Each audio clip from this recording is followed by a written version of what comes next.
जानना चाहता हूँ निजाम जी, आपका बहुत लंबा समय कांग्रेस में रहा है और आपने राष्ट्रीय राजनीति को भी प्रभावित किया। तो आपका क्षेत्र कांग्रेस में एक केंद्रीय मंत्री के नाते किन किन क्षेत्रों में रहा और क्या कौन कौन सा एरिया पे आपने काम किया है? देखिए, ये मेरा अपने आप को बहुत सौभाग्यशाली मानता हूँ कि मैंने कभी नहीं सोचा था कि केंद्र की राजनीति में जाऊँगा। मेरे पिताजी विधायक थे और उस ज़माने में ये सोचते थे कि हमारी दुनिया विधानसभा, जब कभी भी रिप्लेस करने की बात होगी हम अपने पिताजी को, तो विधानसभा में। पर 70 में जब कांग्रेस में स्प्लिट हुआ और मिड टर्म पहली बार हुआ, लोकसभा का मिड टर्म पोल 1971 में,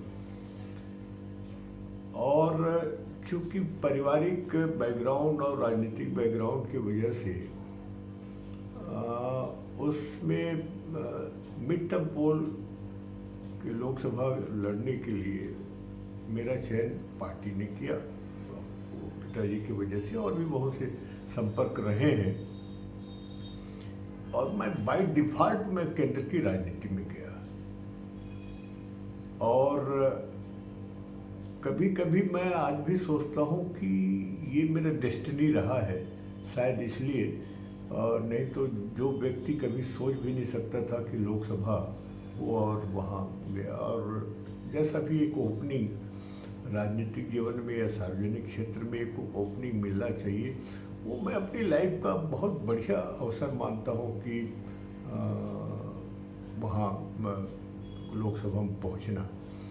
और दूसरी बात, 2 साल के अंदर मुझे केंद्रीय मंत्रिमंडल में जूनियर मिनिस्टर की हैसियत से इंदिरा जी ने एक मौका दिया। वो भी अपनी लाइफ की सबसे टर्निंग पॉइंट मानता हूँ। उस ज़माने में इतने सीनियर स्टालवर्ड्स हुआ करते थे सभी समाज में, इंक्लूडिंग ट्राइबल में, आदिवासियों में भी। और ये मौका मिलना भी मेरे खुद के लिए बड़ा आश्चर्य होता था कि भाई कि इतना जल्दी ये मौका मिलना। नहीं तो ज़माने में इतने सीनियर लोग हुआ करते थे जिनको मौका ही नहीं मिला। तो ये भी मैं तो बम्बई में फाइनेंस कमेटी के मीटिंग के सिलसिले में वहाँ मीटिंग में था बम्बई में। दिल्ली से टेलीफोन आया कि भाई कि हाँ ठीक है, आपको शपथ कर लेना है, आप फौरन दिल्ली आइए। तो ये तो मेरा आश्चर्य लगा कि मुझे हो क्या गया। देखिए, टिकट, लोकसभा का टिकट मिलना वो भी है मेरी लाइफ की टर्निंग पॉइंट, कभी सोच नहीं सकते। आपने श्रीमती इंदिरा गांधी और किन के साथ काम किया? देखिए, मैं नरसिम्हा राव साहब का सेकंड टर्म में नरसिम्हा राव साहब के साथ भी काम किया और संगठन में राजीव गांधी के साथ भी काम किया संगठन में। और इंदिरा जी के साथ तो खैर कैबिनेट में रहा जूनियर मिनिस्टर की हैसियत से। और ये वो अच्छा वक्त था, वो ज़माना, वो समय, जहाँ समझिए कि राजनीति को कहिए या फिर जो स्टालवर्ड्स जो हुआ करते थे उनसे सीखने मिलता था। सब ऑलमोस्ट अधिकांश ने फ्रीडम मूवमेंट के बैकग्राउंड से आते थे, किसी भी पार्टी के हो, ऐसा नहीं कि कांग्रेस की हो।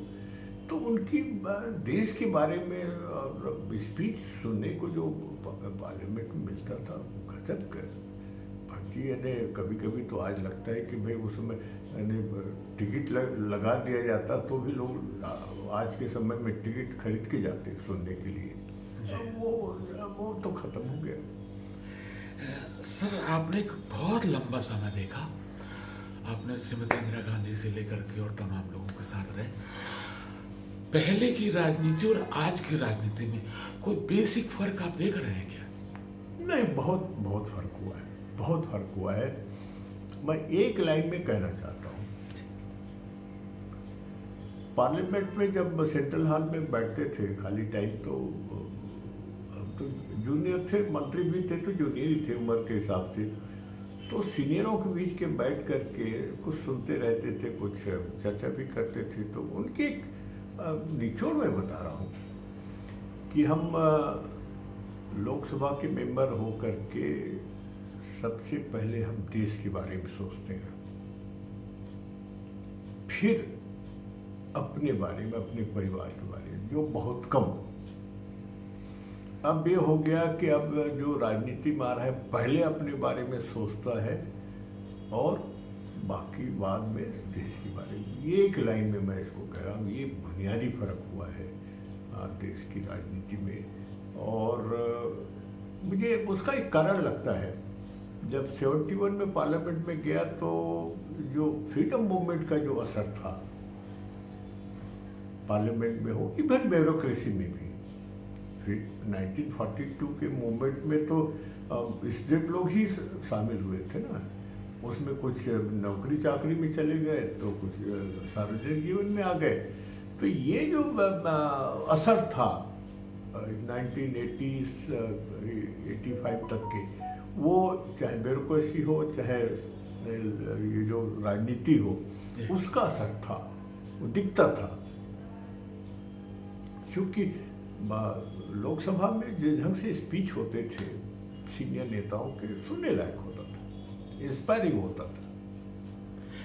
यानी कहने का मतलब आज की राजनीति डाउन हुई है, उसका लेवल गिरा है, स्तर गिरा है, इसमें कोई दो राय नहीं, मुझे कहने में कोई संकोच भी नहीं है। और जो एक पॉलिटिकल संस्कार जो फ्रीडम मूवमेंट का मिला, अब कहाँ से कहाँ कैसे मिलेगा मुझे बताओ, पॉलिटिकल संस्कार कैसे मिलेगा, ये सबसे बड़ी समस्या है। देखिए, ये जो संस्कार बनते हैं संघर्ष से बनते हैं। एक जमाना ऐसा भी आया कि मेरे ख्याल से कांग्रेस ने जो वो होते थे, क्या बोलते हैं आपके, जो ये पीस एरा है, हम लोग पीस एरा बोलते हैं, तो जो बच्चे संघर्ष करके जो छात्र नेता से उभरते थे, उस लाइन को ख़त्म कर दिया गया। इसका कितना प्रभाव पड़ा है, क्योंकि वो आज जो टॉप करेगा उसको बना दिया जाता है, यूनिवर्सिटी प्रेसिडेंट वगैरह। अब के ज़माने में पहले यूनिवर्सिटी प्रेसिडेंट चुने जाते थे और एक उभारा जाता था। उसका क्या वो चालू होना चाहिए? नहीं, देखिए, वैचारिक संस्कार तो होना चाहिए, आइडियोलॉजिकली जो संस्कार तो होना चाहिए राजनीति में। अगर राजनीति में कोई राजनीति ज्वाइन करना चाहता है, वो चीज़ तो अब करीब करीब खत्म हो गया है ना। संस्कार कहाँ है? देखिए, आपकी वामपंथी विचारधारा के धीरे धीरे देश में ह्रास हो गया। समाजवादी अब कहीं पता ही नहीं तो कांग्रेस का दौड़ा बन गया है, बन गया है। अब ये जो दक्षिणपंथी जो विचारधारा के लोग हैं, उनकी अपनी सोच बहुत, दायरा बहुत संकुचित है जी। तो ये जो आप वो माहौल कहाँ से लाओगे? अब माहौल तो वातावरण और देश काल परिस्थिति के हिसाब से बनता है ना जी। तो वो अब खत्म हो गया। अच्छा, एक बात बताइए आप, कांग्रेस की जो आज की स्थिति है बहुत डाउनफॉल पे है, इसका कारण आप क्या मानते हैं? नहीं, देखिए बट जी, किसी भी राजनीतिक दल का डाउनफॉल कोई एक दो कारण नहीं होता, बहुत से कारण होते हैं और उस कारण से धीरे धीरे हर डाउनफॉल होता है। कोई ऐसा तो नहीं कि बिल्कुल आसमान से नीचे गिर गया, ऐसा नहीं होता। अब जैसे कांग्रेस का जो हमने अच्छे भी दिन देखे हैं, और उसमें एक जो है कि संगठन को एक आधार होता था, मजबूती है। ब्लॉक कांग्रेस कमेटी में भी जो भी फैसले ब्लॉक कांग्रेस के नेता करते उसको मान्यता होती थी, उसकी बात सुनी जाती थी, जिला कांग्रेस की सुनी जाती थी, सदस्यता अभियान होता था, बाकायदा चुनाव यानी संगठन का चुनाव होता था, वोटिंग होता था। एक ग्रास रूट में जो एक ताकत होती थी किसी भी राजनीतिक दल की, तो कांग्रेस की तो आइडियोलॉजिकली यानी वो रहा ना, कोई कार्डर बेस्ड तो पार्टी रहा नहीं, पर आइडियोलॉजी का इतना और महात्मा गांधी के मूवमेंट का, इसका उसका देश के आंदोलन का भी असर रहा है पूरे पार्टी में और लोगों में, वर्करों में।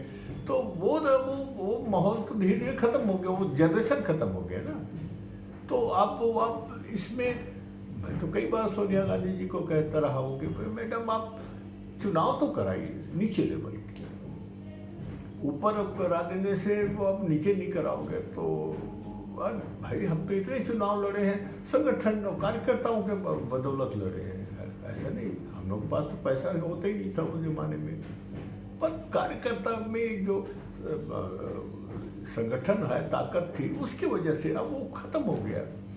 ये उसका मैं बहुत बड़ा कारण समझता हूँ। आज भी संगठन को आज भी नए सिरे से नीचे सिरे से अगर करें तो फिर से खड़ी हो जाएगी कांग्रेस।